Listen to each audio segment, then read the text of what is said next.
जरूरी इस कार्यक्रम में इसलिए चाहता हूं, होना भी चाहिए, क्योंकि देखिए एक तरफ राहुल गांधी असम पहुंचते हैं, असम में उनको रोका जाता है, कांग्रेस जो है वो बैरिकेड हटाने की कोशिश करती है, लाठी चार्ज तक की नौबत आती है, नौबत नहीं बल्कि लाठी चार्ज होता है वहां पे, और उसके बाद सीबीआई जांच का आदेश और समन भेज दिया जाता है राहुल गांधी और कुछ कांग्रेस के नेताओं को, आप आइए 23 तारीख को। लेकिन इस बीच राहुल गांधी का कारवां आगे बढ़ता जा रहा है, उनके साथ साथ बहुत सारी चीजें घूमती चली आ रही हैं। एक बात और जोड़ दूं, शायद हमारे साथी सोच रहे होंगे कि आप कांग्रेस और समाजवादी पार्टी के बीच क्या कुछ चल रहा है, इस पर आप कुछ क्यों नहीं कह रहे हैं, इस पर भी चर्चा करेंगे। और जो कुछ चल रहा है, जो अभी सुन रहे हैं आप ना, वो सब कुछ ऐसे ही है, उसको खारिज कर दीजिए। अभी भी दोनों पार्टियों के बीच बातचीत चल रही है, और पूर्ण विराम लगा रहा हूं मैं, बातचीत दोनों पार्टियों के बीच उत्तर प्रदेश को लेकर कांग्रेस और समाजवादी पार्टी के बीच चल रही है। 2 दिन का इस यात्रा में अभी विश्राम है, कल और परसों, और ये 2 दिन बहुत अहम है, दोनों पार्टियों के बीच चर्चा होगी, और मुरादाबाद में जब ये यात्रा होगी तो आप ये तय मानिए कि उस समय अखिलेश यादव इस यात्रा में शामिल होंगे। ये अंदर की खबर बता रहा हूं, लेकिन अभी तक खबरें यही चल रही हैं कि इंडिया गठबंधन बिखर गया इंडिया गठबंधन। ऐसा नहीं है। केजरीवाल और कांग्रेस पार्टी के अध्यक्ष मल्लिकार्जुन खड़गे परसों एक पार्टी में, एक कार्यक्रम में बैठे हुए थे दोनों। उस कार्यक्रम में मैं भी था, और वहां ये दोनों बता रहे थे कि हम लोगों की बातचीत हो चुकी है। तो ये भी आपको बता रहा हूं, ये तमाम चीजें इसलिए बता रहा हूं क्योंकि जो खबरें चल रही हैं वो खबरें वैसी नहीं हैं। ये खबरें इसलिए बताई जा रही हैं क्योंकि इनको मेयर का जो चुनाव, उसमें जो धांधली हुई, वो खबर नहीं दिखाना है। उनको वो खबर नहीं दिखानी है जिसमें एक पगड़ी वाले सरदार जो पुलिस ऑफिसर है, उसको आप खालिस्तानी कह रहे हैं। कौन कह रहा है? तो वो बीजेपी का कार्यकर्ता कह रहा है। ये खबर नहीं दिखानी, इसलिए उनको खबर दिखानी है इंडिया गठबंधन में कैसे फूट है। चलिए खैर, आना चाहता हूं डॉक्टर साहब आपके पास, आपसे जरा समझूं कि कैसे आप देखते हैं जो कुछ हो रहा है, जो घटनाक्रम है, इस पर पहली प्रतिक्रिया आपकी। राजीव जी, आज के दिन की सबसे बड़ी खबर मैं मानता हूं सुप्रीम कोर्ट का फैसला। बाकी राजनीतिक चीजें हैं, लेकिन सुप्रीम कोर्ट के फैसले ने सत्ताधारी दल के मंसूबों पर जिस तरह पानी फेरा है, वो इतना महत्वपूर्ण है कि इसका असर हमें लंबे समय तक दिखाई देना चाहिए। इसमें मेरे कुछ प्रश्न अभी बाकी हैं। नंबर 1, सुप्रीम कोर्ट ने सबसे पहले दिन ही इसे लोकतंत्र की हत्या कहा था। तो सवाल यह है कि हत्या कहा इतना पर्याप्त नहीं है। हत्या करने वाले को क्या सजा दी जाएगी, यह देखना है अभी देश को। दूसरा मेरा सवाल यह है कि जिसने हत्या की, और यह सुप्रीम कोर्ट का शब्द है, मैं बिल्कुल एक शब्द भी अपनी तरफ से नहीं जोड़ रहा हूं, जिसने लोकतंत्र की हत्या की उसे क्या सजा दी जाएगी। दूसरे, उसने हत्या अपनी मर्जी से की या उसे किसी ने सुपारी दी, क्या इसकी पूरी पड़ताल होगी? बाकायदा थाने में, लॉकअप में कोई पूछताछ होगी कि तुम्हें किसने कहा था कि लोकतंत्र की हत्या कर दो? इन बैलेट पेपर्स को नल एंड वॉइड खराब करके, उनको विकृत करके किसी एक को जिता दो, ये आखिर किसने कहा था? और राहुल गांधी ने अपने ट्वीट में एक सरनेम दिया है, अब मालूम नहीं किसका सरनेम है, हमारे देश के प्रधानमंत्री का सरनेम भी वही है, पर वो मोदी के सरनेम को लेकर तो कानून बहुत सख्त हो जाता है, सजाएं हो जाती हैं। हो सकता है राहुल गांधी ने इसीलिए आगे नाम न लिखा हो, मालूम नहीं किसका नाम है, वो किसका सरनेम है। लेकिन ये पूरा देश जानता है कि वो जो मसीह थे उसका मसीहा कौन है।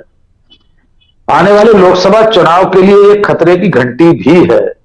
एक तरफ बहुत सारे लोग इस बात की लड़ाई लड़ रहे हैं कि ईवीएम से चुनाव नहीं होना चाहिए, दूसरी तरफ मतपत्रों से चुनाव में भी इस तरह से किया जा सकता है।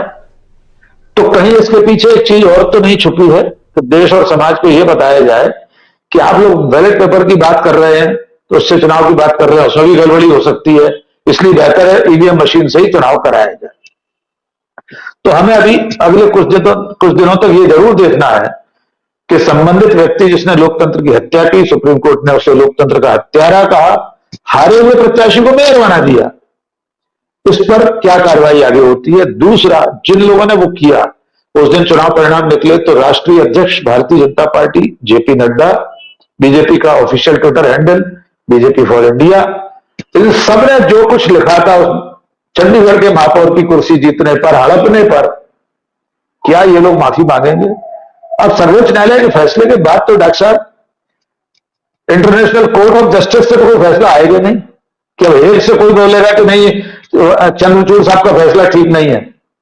तो कम से कम इस अंतिम फैसले के बाद क्या भारतीय जनता पार्टी के राष्ट्रीय अध्यक्ष इस बात के लिए खेद प्रकट करेंगे, माफी मांगेंगे कि उन्होंने लोकतंत्र की हत्या का जश्न मनाया था, बधाई दी थी, जबकि उन्हें सब कुछ मालूम था कैसे परिणाम निकला है। अब आते हैं राहुल गांधी और तेजस्वी यादव की यात्राओं पर। प्रेम जी ने बहुत अच्छे से विस्तार से उसका विश्लेषण किया है। ये जो भीड़ दिखाई दे रही है, इसमें बहुत अच्छी बात आपने कही, युवाओं का जो प्रतिशत है वो बहुत ज्यादा है। धीरे धीरे अब देश का जो जनमानस है, देश के युवा है, वो समझने लगे हैं कि उनके मुद्दों की बात कौन कर रहा है। राहुल गांधी कर रहे हैं, तेजस्वी यादव कर रहे हैं, अखिलेश यादव कर रहे हैं। यही चुनौती इतनी बलवती होती जा रही है कि भारतीय जनता पार्टी अपना मनोबल खोती जा रही है। उसकी बौखलाहट बता रही है कि वो जिसके कंधे पर भारत का राज्य चिन्ह लगा है, 2 अशोक लगे हुए हैं जिसके कंधे पर, आप उसे खालिस्तानी बता रहे हैं सिर्फ इसलिए कि उसके सर पर एक पगड़ी है किसी धर्म विशेष की पहचान वाली।